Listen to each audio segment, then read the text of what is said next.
Hello friends, welcome to my channel. दोस्तों, आज का जो वीडियो है उसमें मैं आपको बताऊंगा कि जब आपकी एक ही पार्टी होती है जिनसे आप परचेस भी करते हो और जिनको आप सेल भी करते हो, तभी क्या क्या दिक्कत आती है और इसका सॉल्यूशन क्या है। अभी यहाँ पर देखिए, आपकी जो एंट्रीज हुई है यहाँ पर, ये सेल की हुई है एंट्री, सेल सेल सेल, यहाँ तक सेल है और यहाँ पे एक परचेस की एंट्री डाल दी है। तो परचेस की एंट्री किस में डाल दी है? डेटर्स में डाल दी है। कई बार ऐसी गलतियाँ भी हो जाती है कि एक ही पार्टी को हम हमेशा सेल करते हैं, बट अचानक वो पार्टी से हम परचेज भी कर लेते हैं।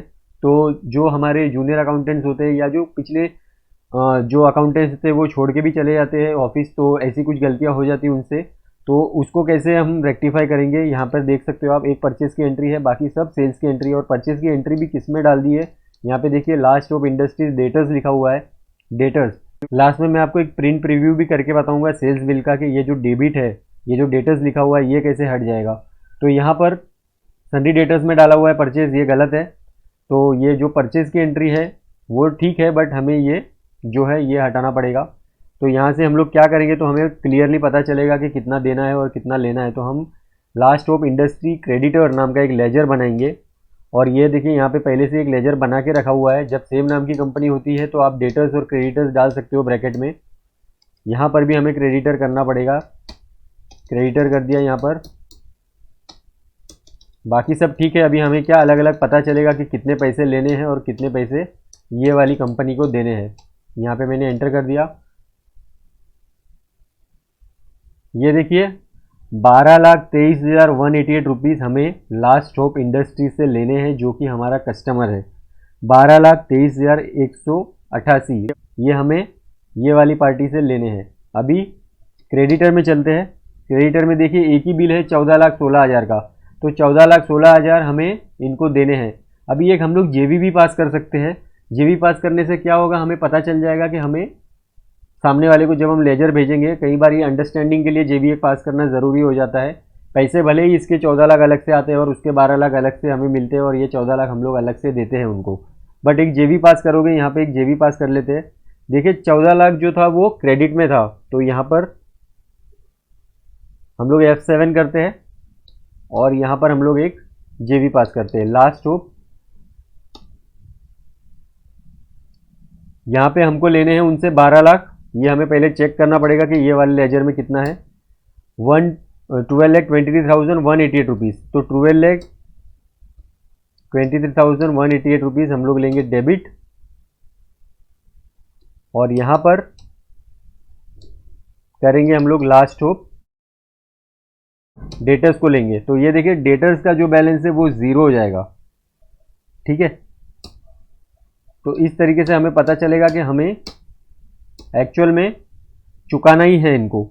यहाँ पर देखिए, आप डेटर में जाओगे तो आपको फिलहाल ज़ीरो दिखेगा कि आपको इनसे कुछ लेना नहीं है, बट आपको इनको एक्स्ट्रा पैसे देने हैं। यहाँ पर देखिए 1,92,812 रुपीज़। आप अगर स्टार्टिंग में जाओगे तो यही आपको क्रेडिट साइड में दिख रहा था, जो आप वीडियो के स्टार्टिंग में जाके देखोगे तो इतना जो है हमें उनको देना है, बिकॉज हमें जो उनसे लेना है वो 12,23,188 रुपीज़ है, बट जो हमको देना है वो है 14,16,000। मतलब हमें उनको ज़्यादा देना है।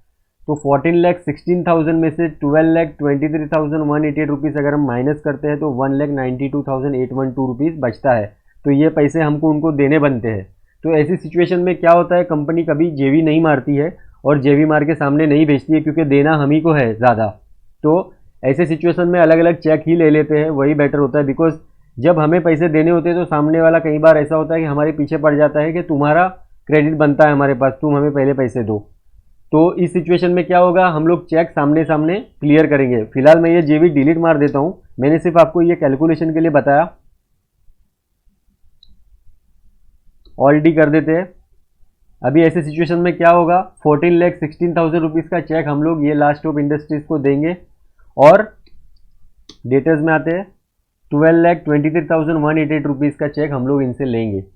तो इतना पैसा हमें लेना है और 14,16,000 रुपीज़ हमको इनको देना है। अभी और एक चीज़ मैं आपको बताता हूँ कि जब ऐसा डेबिट क्रेडिट होता है, अभी यहाँ पे ब्रैकेट में डेबिट आ गया है, तो ये डेबिट कैसे हटेगा, जब आप प्रिंट दोगे बिल की तो यहाँ पे डेबिट लिखा हुआ होगा। अभी ये तो चलिए ठीक है, क्रेडिट या डेबिट में से कोई एक हटा सकते हैं, बिकॉज सेम नाम का लेजर नहीं है। बट कई बार क्या होता है, जैसे ये लास्ट ऑफ इंडस्ट्रीज है तो यहाँ पे आगे MAH लिखा होता है महाराष्ट्र के लिए, फिर ब्रैकेट में लिखा होता है RAJ राजस्थान के लिए, फिर ब्रैकेट में लिखा होता है KOH कोल्हापुर के लिए। ऐसे करके करते हुए ऐसे ब्रैकेट में हर स्टेट के नाम लिखे होते हैं। जब 4-5 कंपनीज होती है तो हम याद रखने के लिए ब्रैकेट्स में नाम लिख देते हैं आगे, जब सेम नाम की कंपनी 2-3 जगह पे स्टेट में होती है तो तभी हम प्रिंट देते हैं तो वो प्रिंट में भी खराब दिखता है, हमारे GST के डेटा में भी खराब दिखता है। तो उसको कैसे चेंज करोगे आप, वो मैं आपको बताता हूँ। यहाँ पे देखिए अंदर आते हैं। अभी फिलहाल मैं आपको पहले इसका प्रिंट प्रीव्यू बताता हूँ। Alt+I किया, यहाँ पे देखिए ब्रैकेट में डेटर दिख रहा है। अभी ये डेटर भी हट जाएगा तो उसके लिए क्या करना पड़ेगा आपको, यहाँ पे कंट्रोल एंटर करना है और यहाँ पे जो मेलिंग डिटेल्स है, ये देखिए ये जो मेलिंग डिटेल्स है यहाँ पे आके ये आपको हटा देना है। तो क्या यहाँ पे बाहर तो आपको डिटेल्स दिखेगा ही बराबर, बट ये मेलिंग डिटेल में से हट जाएगा। मेलिंग डिटेल में से हटने का ये फ़ायदा होगा कि आपकी जो प्रिंट आएगी उसमें वो नहीं आएगा। कंट्रोल A करना है। उसके बाद जब आप यहाँ पे आओगे तो आपको एक बार यहाँ से चेंज कर देना है ऐसे जाके, फिर वापस से वही ले लेना है।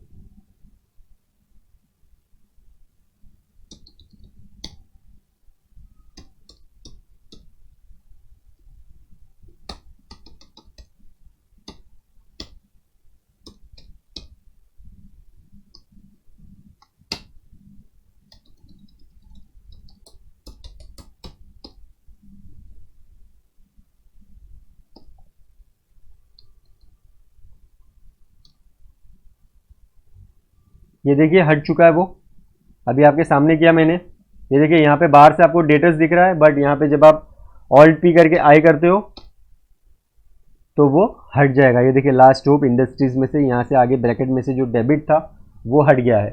तो ये फ़ायदा होता है आप जब इसको कंट्रोल एंटर करके यहाँ से मेलिंग डिटेल्स में से जब आप आगे का ब्रैकेट हटा देते हो तो वो आपके प्रिंट प्रीव्यू में दिखना बंद हो जाएगा।